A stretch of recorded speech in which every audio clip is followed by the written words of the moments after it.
जो अब हम आगे इसमें करते हैं, force between two infinitely long straight current carrying wire. अगर आपके पास दो infinitely long current carrying wire है तो उनके बीच में आपस में कितना फोर्स लगेगा तो वो हमें निकालना है। तो लेट हम अज्यूम कर लें कि सपोज आपके पास दो कंडक्टर हैं, दो infinitely long straight current carrying conductor हैं। Suppose this is your wire X Y, ये आपकी वायर एक्स वाई है, and this is your wire X dash Y dash. और इस पहली वायर में आपका करंट फ्लो कर रहा है I1 और दूसरी वायर में आपका करंट फ्लो कर रहा है I2। दोनों की डायरेक्शन क्या है, हम पहले कंडीशन में हमें ले लेते हैं कि दोनों की डायरेक्शन क्या है, सेम है। तो हमें बताना है कि ये दोनों आपस में एक दूसरे में कितना इसमें फोर्स लगाएंगे आपस में एक दूसरे पर, क्योंकि करंट कैरिंग वायर पे लगता है एक मैग्नेटिक फोर्स, तो फोर्स लगेगा। तो ये जो वायर है ये इसके ऊपर कुछ ना कुछ मैग्नेटिक फील्ड प्रोड्यूस करेगी। Similarly I2 X dash Y dash वाली वायर इसमें कुछ ना कुछ मैग्नेटिक फील्ड प्रोड्यूस करेगी। इसके रीजन के अराउंड, इसके आसपास कुछ ना कुछ मैग्नेटिक फील्ड प्रोड्यूस रहेगा होगा, जो कि I1 एक्स वाई वायर पे क्या लगाएगा, आपका मैग्नेटिक फोर्स लगाएगा। तो हमें यही फोर्स यहाँ पे कैलकुलेट करना है कि दोनों पे लगने वाला फोर्स कितना है। तो जैसे कि हमने आपको एक फॉर्मूला बताया कि force on a current carrying conductor, इससे पहली वाली वीडियो में आपका पार्ट 9 जो वीडियो थी आपके पास, उसमें मैंने आपको ऑलरेडी बताया है कि force on a current carrying conductor होता है बच्चों आपके पास ILB sine theta, ILB sine of theta, जहाँ पे I is the current flowing in that wire, जिस वायर पे हम निकाल रहे हैं कितना उसमें करंट फ्लो कर रहा है। एल इज द लेंथ, उसकी लेंथ क्या है, लेंथ ऑफ वायर क्या है। बी इज द कितना मैग्नेटिक फील्ड के रीजन में कितना मैग्नेटिक फील्ड है, and theta is the angle between your L and B.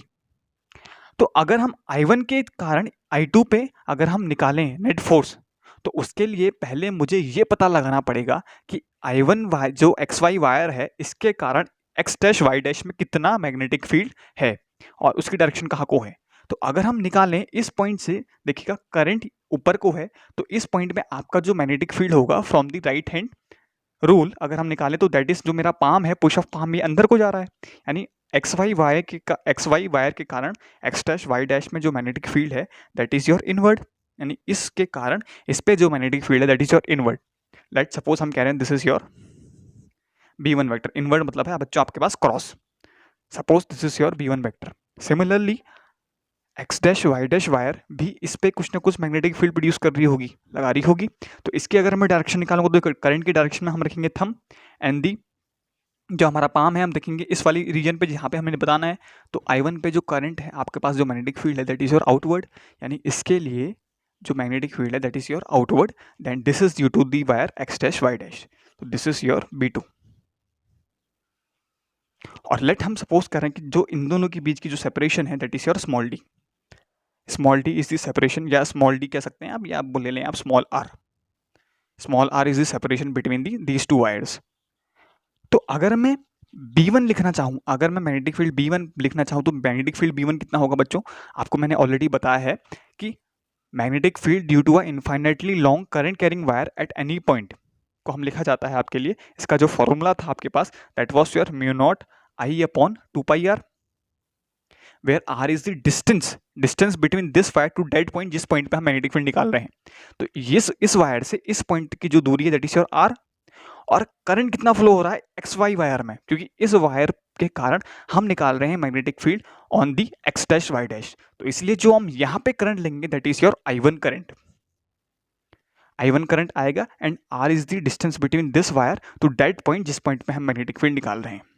तो ये हमने आपका ऑलरेडी कवर कर चुके हैं, ये वाला formula with derivation with numericals, तो आप देख सकते हैं मेरी प्रीवियस वीडियोस। वहीं अगर मैं B2 की बात करूं तो B2 वो मैग्नेटिक फील्ड है जो कि एक्स डैश वाई डैश लगा रही है आपके एक्स वाई पे। तो अगर मैं B2 की बात करूं तो B2 हो जाएगा आपके पास म्यू नॉट टाइम्स ऑफ इस बार I2 upon 2π times of R, क्योंकि इस बार जो करंट लेंगे हम that is of second wire. बस हम B1 B2 की वैल्यू मिल गई हमें मैग्नेटिक फील्ड की, तो हम निकाल लेते हैं फोर्स। तो अगर हम पहले बात करें force on wire X dash Y dash, force on wire X dash Y dash, X dash Y dash में कितना फोर्स लग रहा है जो कि ये वाली वायर इस पे लगा रही है। तो वही फॉर्मूला है आपके पास ILB sine theta, ILB sine theta. तो मैंने अगर आपको ध्यान में होगा तो मैंने आपको बताया था I इज द करंट, जो ILB साइन थीटा है वो करंट है जो कि कंडक्टर में फ्लो कर रहा है, जिस कंडक्टर पे हम फोर्स निकाल रहे हैं उसी कंडक्टर का हम लेंगे यहाँ पे करंट। तो करंट हम लेंगे यहाँ पे I2, क्योंकि हम जो फोर्स निकाल रहे हैं that is on your x dash y dash, और इस वाली वायर पे जो करंट है that is your I2। Late suppose हम कह रहे हैं इसकी लेंथ L है, लेंथ ऑफ कंडक्टर आपके पास L है। B अगेन B की वैल्यू हमने ऑलरेडी निकाल चुके हैं, तो B की जगह पे हम सिंपली यहाँ पे क्या रख लेंगे बच्चों, देखिएगा B की जगह पे हम यहाँ पे रखेंगे B1, क्योंकि B1 मैग्नेटिक फील्ड लग रहा है x डैश y डैश पे, यानी I2L टाइम्स ऑफ B1। तो ये है आपके पास magnetic field into sine of 90। Sine of 90 इसलिए क्या बच्चों देखिएगा, क्योंकि करंट और मैग्नेटिक फील्ड के बीच में, देखो मैग्नेटिक फील्ड है इनवर्ड, अंदर को है मैग्नेटिक फील्ड, और करंट के बीच में जो लेंथ कह सकते हैं उनके बीच में जो एंगल है, लेंथ एंड बी के बीच में जो एंगल है दैट इज योर 90 डिग्री। तो I L B sine 90, sine 90 is again your 1, तो ये हो जाएगा सिंपली आपका 1। ठीक है, तो बच्चों देखिएगा क्या बन जाएगा, तो F X dash Y dash ये आपका आएगा आपका यहाँ से I2 एज इट इज रहने दीजिए आप, तो I2 तो एज इट इज रहेगा, L B as it is रहने दीजिए आप, L B as it is रहेगा। B1 की जगह पे आप लिखेंगे simply mu not I1 upon 2πr। तो अगर हम इसी को और मॉडिफाई करें तो आपके पास फॉर्मूला बन जाएगा mu not I1 I2 upon 2πr into L. Let suppose this is your equation first. X dash Y dash में जो आपके पास फोर्स आएगा इसको हम बोलेंगे आपके पास mu not I1 I2 upon 2πr times of L. अच्छा बच्चों, हम जो यहाँ बात करते हैं इस टॉपिक में हम जो बात करते हैं that is your force per unit length, मतलब इस इनफाइनाइट वायर पे पर यूनिट लेंथ में, मतलब एक छोटे से पोर्शन में यूनिट लेंथ में कितना फोर्स लग रहा है, हम उसकी चर्चा करते हैं। जनरली क्वेश्चन में आपको हमेशा फोर्स पर यूनिट लेंथ ही दिया रहता है, क्योंकि इनफाइनाइटली लॉन्ग वायर है। अब वायर तो कितनी भी लंबी हो सकती है कि अब क्योंकि इनफाइनाइट तो एक रिलेटिव टर्म है, तो इसीलिए हम एक स्पेसिफिक पार्ट को हम क्या करते हैं, अंडर इन्वेस्टिगेशन डालते हैं और उसको हम बोलते हैं फोर्स पर यूनिट लेंथ। मतलब इस पूरी इनफाइनाइट वायर के एक छोटे से पोर्शन जो कि यूनिट लेंथ का है, सपोज मैं कह रहा हूँ 100 मीटर की वायर है, तो 1 मीटर पे कितना फोर्स लग रहा है उसको अगर हमें कैलकुलेट करना है तो that means force per unit length यानी F अपॉन एल, यानी L X dash Y dash का जो फॉर्मूला आएगा यहाँ से देखिएगा बच्चों क्या हो जाएगा, mu not I1 I2 upon 2πr times of L. तो डिवाइड बाय लेंथ करेंगे तो एल से एल कैंसिल हो जाएगा आपके पास, तो आपके पास सिर्फ फॉर्मूला बन जाएगा यहाँ से, सिर्फ ये बन जाएगा कि F force per unit length, इसको हम बोलेंगे बच्चों force per unit length on wire X dash Y dash is simply mu not I1 I2 upon 2πr। तो इसी को हम बोलते हैं बच्चों देखिएगा फोर्स पर यूनिट लेंथ। दूसरी चीज, अगर हम इसमें फोर्स की डायरेक्शन निकालें, मतलब ये जो वायर है इस पे फोर्स लेफ्ट को लगेगा या टुवर्ड्स दी राइट लगेगा, आपको ये अगर बताना है तो आप कैसे बताएंगे, सॉरी टुवर्ड्स दी राइट लगेगा या लेफ्ट लगेगा, तो ठीक है वही आपके पास सिंपल रूल है, स्क्रू रूल लगा सकते हैं आप, I equals to F equals to I L क्रॉस B हमने जो फॉर्मूला पढ़ा था, तो वही देखिएगा एल क्रॉस भी करना है, तो लेंथ ऑफ कंडक्टर तो आपके पास ये देखिएगा ये आपने रखना है, और मैग्नेटिक फील्ड है आपका अंदर की तरफ को देखिएगा, तो ये कर्ल ऑफ फिंगर्स जा रहा है आपका टुवर्ड्स इनवर्ड, और थंब की डायरेक्शन है कुछ इस तरफ, यानी लेफ्ट को है आपकी थंब की डायरेक्शन, यानी जो फोर्स होगा on this wire that is towards your left, यानी ये है आपका force F1 on wire X dash Y dash.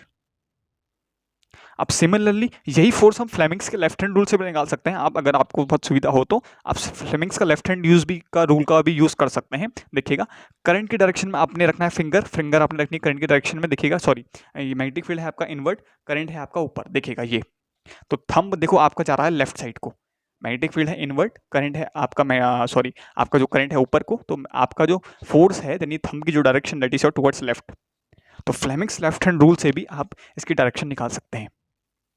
तो ये तो था force on wire X dash Y dash. अब हम क्या करते हैं, सिमिलरली अब हम फोर्स निकालते हैं force on wire X and Y. तो तब तक इसको आप पॉज कर लीजिए, मैं इसको इरेज करता हूं तो क्योंकि मेरा बोर्ड ऑलरेडी भर चुका है, तो इसको आप नोट कर लीजिए पॉज करके, फिर निकालते हैं हम force on wire X and Y due to X dash Y dash. चलिए अब हम फोर्स निकालते हैं force on wire X Y due to X dash Y dash. तो वही फॉर्मूला है आपके पास F equals to ILB sine theta. तो लिखे इस बार हम जो करंट लेंगे इस बार I2 ना लेके I1 लेंगे, क्योंकि हमें जो फोर्स निकालना है that is on your X Y wire, तो यहाँ पे जो हम करंट लेंगे दैट इज योर I1, क्योंकि जिस पे मैग्नेटिक फोर्स निकालना है उसी का हम लेंगे करंट, तो I1 L is the length of conductor again, और B की वैल्यू इस बार हम जो B लेंगे दैट इज योर B2, क्योंकि इस पे जो मैग्नेटिक फील्ड लग रहा है that is your B2 due to this wire. ये वायर इस पे जो मैग्नेटिक फील्ड लगा रही है दैट इज योर B2, यानी इस पॉइंट पे जो मैग्नेटिक फील्ड ये वायर झेल रही है वो है B2। तो times of mu naught I2 upon 2 pi R। तो यानी कि अगर आप यहाँ से इसको अरेंज करें फिर से, तो फोर्स ऑन एक्स वाई ये हो जाएगा आपके पास mu not I1 I2 upon 2 pi R times of L। वही बात फिर से हम करते हैं यहाँ पे फोर्स पर यूनिट लेंथ की अगर हम फिर से बात करें तो सिंपली आपने क्या करना है, इस लेंथ को यहाँ से यहाँ भेज देंगे L को, तो ये बन जाएगा आपके पास फोर्स पर यूनिट लेंथ। तो देखिएगा फोर्स पर यूनिट लेंथ अभी भी सेम आया जो कि आपके लिए एक्स डैश वाई डैश में आया, यानी कि आपको जो फोर्स मिलता है that is your same force मिलता है आपको, क्योंकि वो तो मिलना भी है, जाहिर सी बात है, क्योंकि आपके पास करंट I1 I2 है और डिस्टेंस अभी भी आपकी सेम ही है, दोनों के लिए सेम डिस्टेंस है, तो फोर्स दोनों पे सेम लगेगा। रही बात डायरेक्शन की, तो डायरेक्शन फिर से निकाल सकते हैं हम इसमें, स्क्रू लगा के देखिएगा करंट की डायरेक्शन ये है और मैग्नेटिक फील्ड B2 इस बार है आपका आउटवर्ड, B2 है आउटवर्ड, तो देखिएगा बाहर को हम कर्ल करेंगे फिंगर्स, तो थंब जाएगा towards the wire X dash Y dash, यानी राइट की तरफ को हमारा थंब पॉइंट कर रहा है। तो यानी कि इस पे जो फोर्स लगेगा दैट इज योर F2 जो कि होगा इस डायरेक्शन में। देखिएगा बच्चों, तो एक फोर्स लग रहा है इस वाली वायर पे इधर को और दूसरा फोर्स लग रहा है इस वाली वायर पे इधर को, तो दोनों वायर एक दूसरे को अट्रैक्ट कर रही हैं। तो दोनों वायर क्या कर रही हैं बच्चों, एक दूसरे को अट्रैक्ट कर रही हैं। तो इसका मतलब है ये जो वायर है आपस में कुछ ऐसे हो जाएंगी, कॉन्ट्रैक्ट कर जाएंगी एक दूसरे की तरफ को ड्यू टू अट्रैक्शन। अभी तक ये वायर स्ट्रेट थी तो फोर्स लगा तो एक दूसरे की तरफ क्या कर जाएंगी, अट्रैक्ट कर जाएंगी।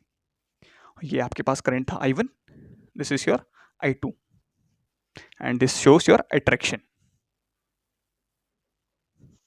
तो ध्यान में रखिएगा अगर वायर पे करंट की डायरेक्शन सेम है तो वायर्स करती हैं एक दूसरे को अट्रैक्ट।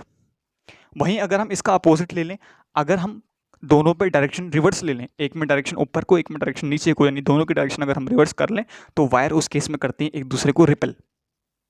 ठीक है बच्चों, तो अट्रैक्शन होगा जब वायर की लेंथ सेम, आपके पास करंट सेम डायरेक्शन में है, और रिपल्शन तब होगा जब आपका करंट क्या है, दोनों का अपोजिट है। ठीक है, तो ये हमने बात करी, हमने ये देख लिया यहाँ से फोर्स पर यूनिट लेंथ का फॉर्मूला देखा, और हमने देखा कि अट्रैक्शन कब होगा और रिपल्शन क्या होगा। देख लेते हैं एक केस, हम रिपल्शन का देख लेते हैं, आपको दिखवा देते हैं हम आपको, इसको इरेज करके, तब तक आप इसको नोट कर लीजिए। अगर हम ये वाला केस लें, देखिएगा फिर से, इस बार करंट आपका I1 ऊपर को है and this is suppose your I2 current in your downward direction. तो फोर्स का फॉर्मूला तो अभी भी सेम आएगा, फोर्स के फॉर्मूले में कोई दिक्कत नहीं है, दिक्कत आएगी आपको सिर्फ डायरेक्शन में। डायरेक्शन इस बार अलग होने वाली है। देखिएगा अगर हम देखिएगा इस पॉइंट में अभी भी मैग्नेटिक फील्ड इसके कारण वही रहेगा। इस पॉइंट में अगर मैं मैग्नेटिक फील्ड की बात करूँ, देखिएगा इस पॉइंट में अगर इस वायर के कारण इस पे अगर मैग्नेटिक फील्ड निकालेंगे तो देखिएगा इनवर्ट है, magnetic field is your invert है ना। मैग्नेटिक फील्ड हम सपोज करें दिस इज योर B1, और इस वाली वायर के कारण जिसमें करंट आपका नीचे को फ्लो कर रहा है, टॉप टू बॉटम फ्लो कर रहा है, इसके कारण इस वाली वायर पे कितना मैग्नेटिक फील्ड होगा, देखिएगा फिर से अगर आप पाम रूल लगाएंगे तो देखिएगा फिर से इनवर्ट जा रहा है, तो यानी इस बार फिर से इनवर्ट आएगा। तो इस दोनों बार, इस बार क्या है, इस पे भी इनवर्ट है और इस वाली वायर पे भी इनवर्ट है मैग्नेटिक फील्ड। तो अब रह गई आपकी फोर्स की डायरेक्शन, तो फोर्स निकालेंगे I into L cross B. तो एल क्रॉस बी करें अगर आप देखिएगा एल क्रॉस बी, तो एल आपका ये है, क्रॉस बी अच्छा अंदर को है, मैग्नेटिक फील्ड आपका अंदर को, देखिएगा तो ये कुछ इस तरीके से बनेगा आपका एल क्रॉस बी। अगर आप इसको ऐसे क्रॉस करें ना तो देखिएगा L cross B, L cross B कुछ ऐसा बनेगा आपके पास। तो ये है आपके पास एल क्रॉस बी। तो इसका मतलब है ये जो आपका फोर्स आ रहा है, देखिएगा कुछ बाहर को आ रहा है, तो बाहर को आई आपके पास डायरेक्शन, आप खुद भी लगा के देख सकते हैं, इसमें बहुत ईजी है। तो ये हो जाएगा आपके पास F1। सिमिलरली अगर आप इसमें लगाएं L into L cross B, देखिएगा फिर से मैं आपका अंदर को है, इस बार देखिए करंट ऊपर को है, मैग्नेटिक फील्ड अंदर को है, तो देखिएगा तो इस वायर पे जो फोर्स लगेगा that is your outward F2। तो फॉर्मूला अभी भी सेम आना है, F1 बराबर F2 ही आना है, और वही जो फॉर्मूला पहले आया था डिराइव्ड हुआ था, ये आप इसको फिर से डिराइव करेंगे क्योंकि फॉर्मूला वही आना है। तो mu naught I1 I2 upon 2 pi R। Force per unit length की अगर मैं बात करूं तो दोनों सेम ही आने हैं, बस डिफरेंस होगा यहाँ पे डायरेक्शन का। तो इस बार वायर के करेंगे एक दूसरे को रिपेल करेंगे, तो रिपल्शन के कारण ये कुछ ऐसे हो जाएंगे वायर, ये रिपल्शन, ये दिस शोज योर रिपल्शन। तो एक में current this is your I1 current and this is your I2 current.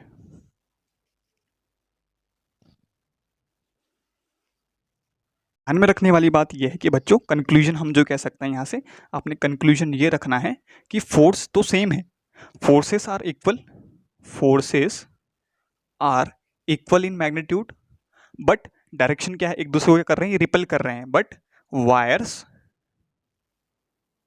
Repel each other when direction of current is different in both wires। ये आपने ध्यान में रखना है। यहीं से बच्चों, इसी डेरिवेशन से, इसी फॉर्मूला से हमने करंट को भी डिफाइन किया है, डिफाइन डेफिनेशन ऑफ 1 एम्पियर।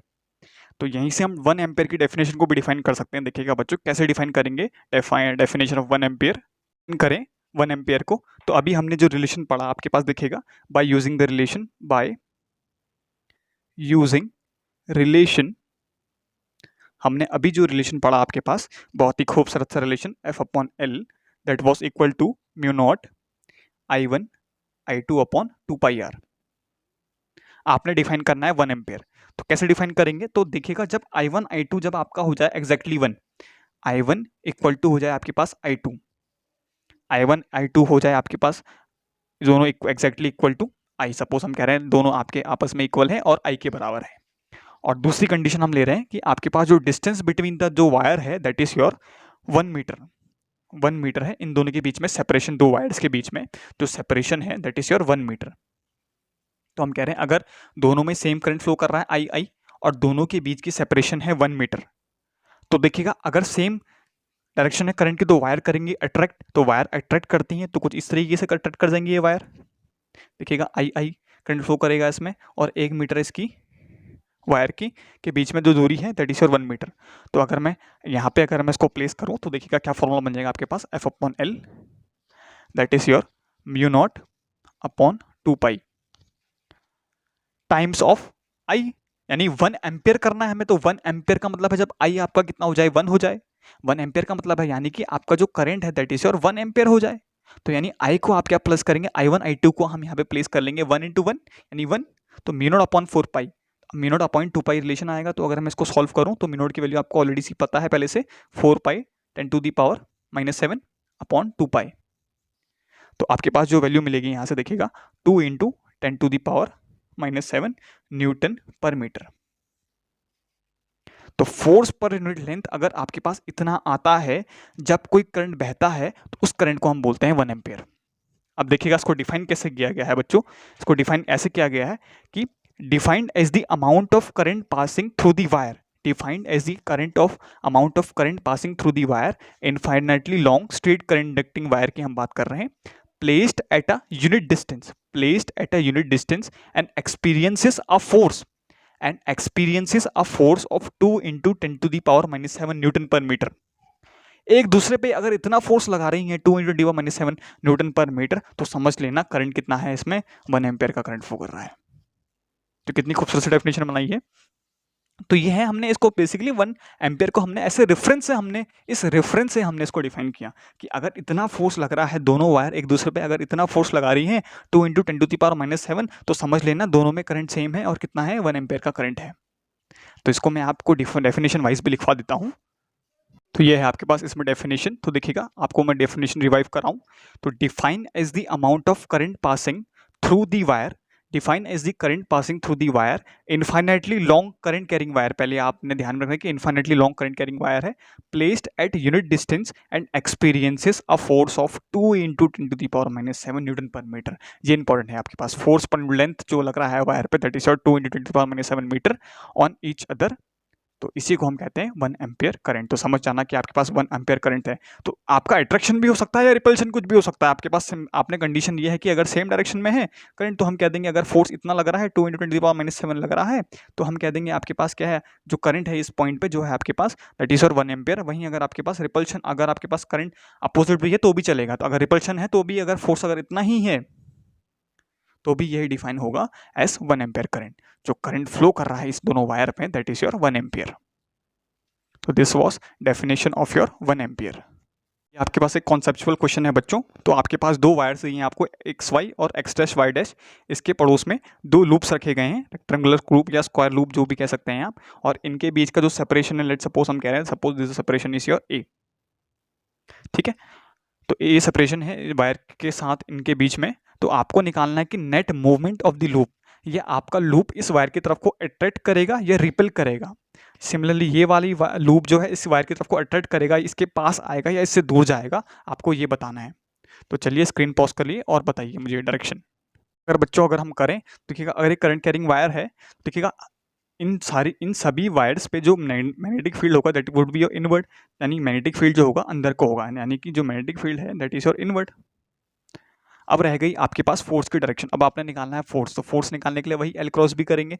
तो एल क्रॉस बी अगर हम करें इसमें देखिएगा तो कैसे बनेगा आपके पास एल क्रॉस बी, तो एल की डायरेक्शन में आपने रखना है, तो लेंथ ऑफ कंडक्टर आपके पास ये है, और क्रॉस बी तो आपके पास देखिएगा एल क्रॉस बी करेंगे तो देखिएगा थम जाएगा उस तरफ को।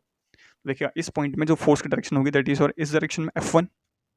सिमिलरली इस वाली QS पे अगर आप फोर्स निकालें देखिएगा एल क्रॉस बी, एल ये है आपके पास, एल क्रॉस बी आपका इनवर्ड है, अभी भी देखिए एल क्रॉस बी, तो इनवर्ड जा रहा तो थम जा रहा है इस तरफ को, तो F1 ये है, F2 आपका इधर को है। ठीक है, क्या यहाँ पे F1 F2 एक दूसरे को कैंसिल आउट करेंगे? सोचिए, तो नहीं करेंगे। ऐसा इसलिए करेंगे इसलिए नहीं करेंगे क्योंकि देखिएगा ये जो मैग्नेटिक फील्ड है यहाँ पे यूनिफॉर्म मैग्नेटिक फील्ड नहीं है। यदि बात ध्यान में रखिएगा, ये यूनिफॉर्म मैग्नेटिक फील्ड नहीं है क्योंकि इस पॉइंट पे डिस्टेंस अगर a है तो यहाँ पे डिस्टेंस, इस पॉइंट पे डिस्टेंस आपकी इंक्रीज हो गई है, क्योंकि अगर सपोज हम कह रहे हैं इसकी लेंथ अगर l है तो ये डिस्टेंस हो जाएगी आपके पास a प्लस l, तो यहाँ पे मैग्नेटिक फील्ड होगा कम और यहाँ पे होगा मैग्नेटिक फील्ड ज़्यादा। तो मैग्नेटिक फील्ड ज़्यादा इस पॉइंट पे होगा और इस पॉइंट में होगा मैग्नेटिक फील्ड कम, जिसके कारण ये जो नेट फोर्स है एक दूसरे को कैंसिल आउट नहीं कर सकते। तो इसका मतलब है F1 अभी बड़ा है। सिमिलरली अगर मैं PQ और RS पे नेट फोर्स निकालूं, देखिएगा L क्रॉस भी अगर आप करेंगे तो नेट फोर्स ऊपर वाली वायर पे लग रहा है नीचे को, तो नेट फोर्स इस वाले में F3 है आपका डाउनवर्ड। और RS की अगर बात करें तो RS में अगर आप देखें फिर से तो इस बार है आपके पास अपवर्ड, सॉरी आपके पास जो फोर्स है देखिएगा ये है आपके पास अपवर्ड लगेगा, तो दिस इज योर F4। तो हालांकि F3 और F4 तो एक दूसरे को कैंसिल आउट कर लेंगे, ये दोनों एक दूसरे को कैंसिल आउट कर देंगे क्योंकि इस पॉइंट पे और इस पॉइंट पे मैग्नेटिक फील्ड सेम होगा, क्योंकि ये वायर से सेम दूरी पे है ना। देखिएगा ये जो वायर अगर सपोज कोई भी अगर आप कोई जनरल पॉइंट ले लें, ये पॉइंट और ये पॉइंट, तो ये एक दूसरे को कैंसिल आउट कर देंगे क्योंकि इस पॉइंट की दूरी इस वायर से, इस पॉइंट की दूरी इस वायर से क्या है आपकी बराबर है। तो जिससे आपका नेट जितने भी अगर आप हर पॉइंट में अगर आप देखें, हर पॉइंट हर किसी एक पॉइंट के मैग्नेटिक फील्ड को कैंसिल आउट कर देगा, यानी फोर्स को कैंसिल आउट कर देगा। तो F3 और F4 फोर्स तो एक दूसरे को आपका कैंसिल आउट कर देंगे, लेकिन F1 और F4 आपके कैंसिल आउट नहीं कर पाएंगे, जिसके कारण जो आपके पास नेट फोर्स है यानी F1 ज़्यादा होगा। इसका मतलब है F1 would be greater than F4। तो जिसके कारण ये जो वायर है आपके लेफ्ट की तरफ यानी राइट की टुवर्ड्स को away from the wire shift करेगी। तो लूप विल शिफ्ट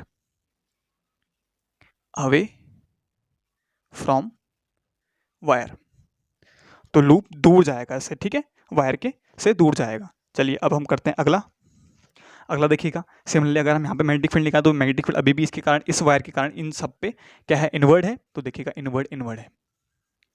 तो वहीं अगर हम PQ की बात करें तो PQ में अगर आप डायरेक्शन निकालें देखिएगा इस बार आपके पास फोर्स लगेगा ऊपर को, सपोज हम कह रहे हैं ये F1 है और सिमिलरली F2 आएगा आपके पास नीचे, तो ये F1 बराबर F2 ये एक दूसरे को कैंसिल आउट कर लेंगे क्योंकि सेम दूरी पे हैं, इस वायर से सेम दूरी पे हैं। देखिएगा ये पॉइंट और ये पॉइंट सेम दूरी पे हैं। सिमिलरली आप कोई भी जनरल पॉइंट ले लें यहाँ से, तो ये वाला इस वाले को कैंसिल आउट कर देगा। तो सारे जितने भी पॉइंट्स हैं इस वायर पे, ये सब एक दूसरे को फोर्स कैंसिल आउट कर देंगे। तो वहीं अगर हम इन दोनों वायर की बात करें तो देखिएगा अगर हम निकालें इसमें, देखिएगा इस बार जो फोर्स है आपके पास कैसे लग रहा है, करंट बह रहा है आपके पास ऊपर को, तो देखिएगा करंट ऊपर को, और ये तो यानी जो फोर्स है सपोज हम कह रहे हैं दिस इज योर F3 इस डायरेक्शन में है और इसमें F4 रहेगा डायरेक्शन आपके पास ये।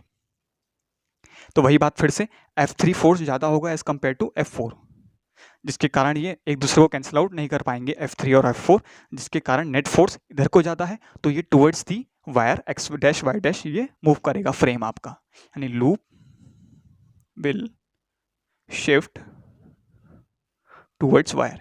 तो इस केस में आपका टुवर्ड्स वायर शिफ्ट करेगा, towards wire X dash Y dash, इस वाले में away from the wire XY और इस वाले में towards the wire X dash Y dash. I hope so आपको एक कॉन्सेप्चुअल क्वेश्चन, बहुत ही बेसिक सा क्वेश्चन आपको समझ में आया हो। आपका all about force due to two infinitely long current carrying wire. ठीक है, अब हम मिलते हैं आपको अगली वीडियो में, जिसमें हम आपके लिए लाएंगे मूविंग कॉइल गैल्वेनोमीटर, या हम इससे पहले एक और टॉपिक रह गया है आपके पास जो कि है force on a rectangular coil. तो rectangular torque on rectangular coil पे कितना टॉर्क लगता है जब हम प्लेस करते हैं उसको किसी मैग्नेटिक फील्ड के रीजन में। तो अगला वीडियो वो आने वाला है, तब तक का जुड़े रहिएगा चैनल के साथ।